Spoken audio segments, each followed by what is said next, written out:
15 তারিখ সারাদিন খুনিদেরকে ধরিয়ে দিন। এই ছাত্রলীগকে নিষিদ্ধ ঘোষণা করার পরও ওরা হুমকি দিছে, এমনকি ওপেন ফায়ার করছে এই জায়গা থেকে। যাদের ব্যাগের ভিতরে আমরা ছুরি পেয়েছি, যাদের ব্যাগের ভিতরে আমরা পিস্তল পেয়েছি, পুলিশের হাতে দিয়েছি। এত কিছুর পরেও যারা এই হঠকারী সিদ্ধান্ত নিচ্ছে, আমার মনে হচ্ছে যে তাদের মাথায় কোনো না কোনো জায়গায় গন্ডগোল আছে। একেবারে অসৎ কোনো উদ্দেশ্য চরিতার্থ করবার জন্য এই ধরনের পরিস্থিতি তৈরি করছে। বা ভবিষ্যতে এই দেশে আওয়ামী লীগ নামে একটা কোনো সংগঠন থাকবে বলে আমার মনে হয় না। কোনো দলের বিরুদ্ধে, প্রোগ্রামের বিরুদ্ধে আমাদের এই অবস্থান না। ব্যক্তিগতভাবে শ্রদ্ধা জানানো বা না জানানো, এখানে যেহেতু একটা অবস্থান চলছে, আপনারা এখান থেকে দেখতে পাচ্ছেন যে শ্রদ্ধা জানানোর মতো কোনো পরিবেশই এখানে নাই। পরেও যদি কেউ হঠকারিতার সাথে বা স্পাইগিরি করবার জন্য অথবা অন্য কোনো অসৎ উদ্দেশ্যে এখানে আসে, তো সঙ্গত কারণে ছাত্র জনতা তো পরিবেশ ভালো রাখবার জন্য একটা ব্যবস্থা করবে। সুতরাং এত কিছুর পরেও যারা এই হঠকারী সিদ্ধান্ত নিচ্ছে, আমার মনে হচ্ছে যে তাদের মাথায় কোনো না কোনো জায়গায় গন্ডগোল আছে, অথবা তারা একেবারে অসৎ কোনো উদ্দেশ্য চরিতার্থ করবার জন্য এই ধরনের পরিস্থিতি তৈরি করছে, যাতে করে মিডিয়ায় কিছু ছবি আসে, তারপরে কিছু ভিডিও আসে, এটা নিয়ে তারা পরবর্তীতে ঘোলা পানিতে মাছ শিকার করতে চাইবে। সুতরাং এই জায়গাগুলোতে তো ছাত্র জনতা সচেতনভাবে আগেও ছিল, এখনও আছে এবং ভবিষ্যতেও তারা এই দেশকে স্বাধীনতা রক্ষা করবার জন্য, আপনারা এখন ছাত্র জনতার যে ঐক্যবদ্ধতা দেখছেন, এটা আছে এবং থাকবে।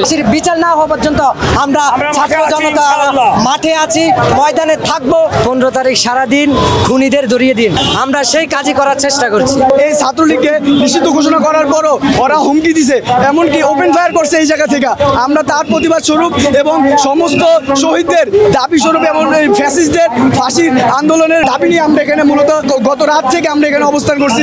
যদি কোনো ফ্যাসিস্টদের পাই, আমরা তার উপযুক্ত বিচার করবো। আমরা মোটামুটি 7 থেকে 10 জনের মতো আমরা এখানে অ্যারেস্ট করছি, যাদের ব্যাগের ভিতরে আমরা ছুরি পেয়েছি, যাদের ব্যাগের ভিতরে আমরা পিস্তল পেয়েছি, এগুলো সবগুলোরে আমরা পুলিশের হাতে দিয়েছি। তাদের মূল উদ্দেশ্য ছিল আজকে একটা অরাজকতা সৃষ্টি করে দেশের ভিতর পরিস্থিতি খারাপ করার। এই কারণে আমাদের মূল কর্মসূচি এখানে, যাতে দেশের পরিস্থিতি ঠিক থাকে এবং আমাদের যে মূল দাবিগুলো এগুলো সরকারের কাছে পৌঁছায়, এবং যত রকমের ফ্যাসিস্টরা আছে, যত রাঘববোয়ালরা আছে, যত রকমের স্বৈরাচার অত্যাচার কুলাঙ্গাররা আছে, ফাঁসির দাবিতে আমরা এখানে মূলত অবস্থান কর্মসূচি পালন করছি। এই বিগত সরকার সে ভারতের প্রেসক্রিপশনে আমাদের দেশ চালিয়েছে, আর ভারতের প্রেসক্রিপশন চালিয়ে আমাদের শিক্ষিত সমাজকে ধ্বংস করে দিয়েছে। যেভাবে হেলিকপ্টার থেকে গুলি বর্ষণ করে আমাদের ছাত্র সমাজকে নিঃশেষ করার চেষ্টা করেছে, সেই সবগুলো ভারতের প্রেসক্রিপশনে হয়েছে। আমরা এই সমস্ত দুর্বৃত্তদের এই দেশে ঠাঁই দেব না। বা ভবিষ্যতে এই দেশে আওয়ামী লীগ নামে একটা কোনো সংগঠন থাকবে বলে আমার মনে হয় না। আমার জনগণ জানে যে আমাদের উপরে কিভাবে তারা নিষ্পেষিত, নির্যাতিত, বুকের তাজা রক্ত তারা নিয়ে নিয়েছে, তারপরও তারা আপোষ করতে চায়নি। বরং আরো তার উপরে তারা স্টিম রোলার চালাবার জন্য সমস্ত বাহিনীকে নিয়ে আলাপ আলোচনা কইরা, আপনারা ভিডিওতে দেখেছেন, তা ভাইরাল হয়ে গেছে। আমরা দুঃখিত, দূর আমরা চাইনি, কিন্তু তাদের অপকর্মের কারণে তারা আজকের শেষ হয়ে গেছে।